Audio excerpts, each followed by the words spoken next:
Louis Tikaram was raised on a farm in southeastern Australia. His family came from Fiji, and he spent time in the kitchen with his grandmother, later living in Fiji itself.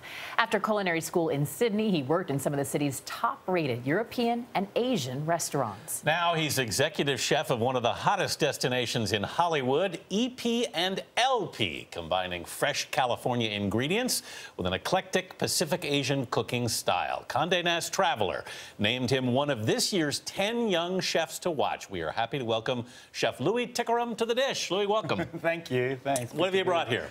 I've got a big selection. Everything's on the menu at the moment on our summer menu. So this is sticky pork spare ribs with 5-spice caramel. We've got wings and peppers, so shishito peppers with sriracha.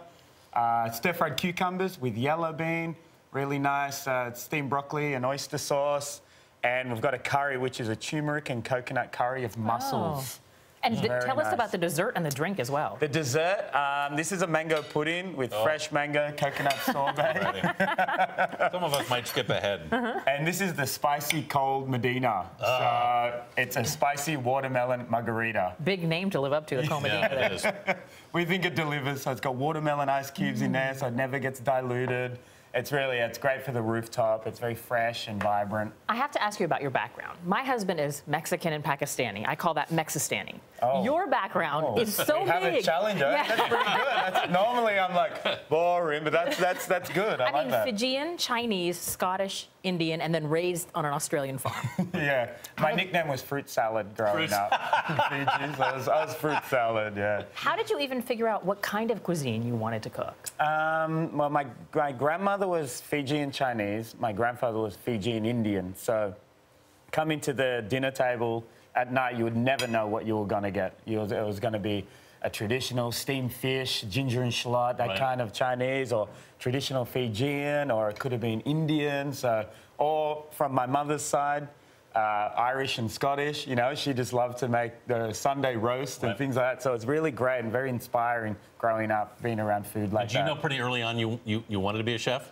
I think I did deep down, but I didn't really realise it. But when I started cooking, it was just coming so naturally because I cooked with my grandma so much growing up, and it was just a second nature to me, which was really happy. Yeah, so it's cool. But the first restaurant that you were in with a professional chef, I mean, the story to me is so interesting because it really tells us a lot about your drive. How did you get your first real job in a restaurant? I fell in love with cooking when I was at school.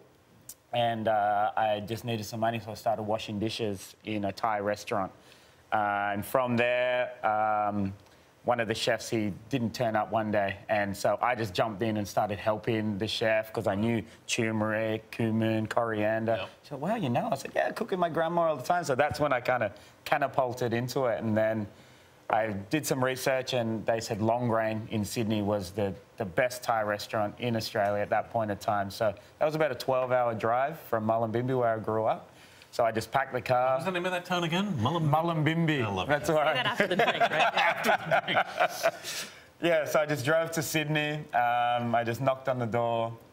Took me a couple of times. But then, I mean, day after day, you're basically saying, give me a job till give they me say a job. yes. I went. My brother was living there at the time. I went, knocked on the door. There wasn't any room. I went back the next day. There wasn't any room. The third day, I just went in and I started making curry paste. Quickly, what brought you to America?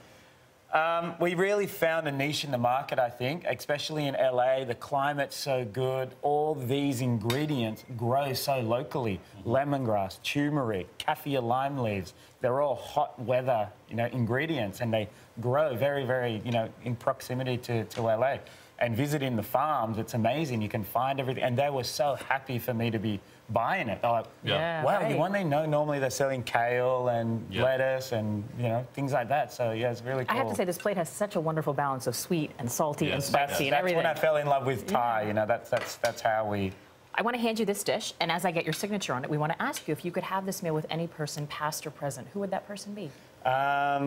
I think it'd probably be all my mentors and all the chefs I ever worked for, and maybe my grandmother and everyone that's taught me cooking. I think it would be a really interesting table, and everyone's opinion would be great. I'm sure they'd be very proud of all your success. Chef Louis Tikaram, thank you so much. And for more on the chef and this wonderful dish, please head to our website at cbsthismorning.com.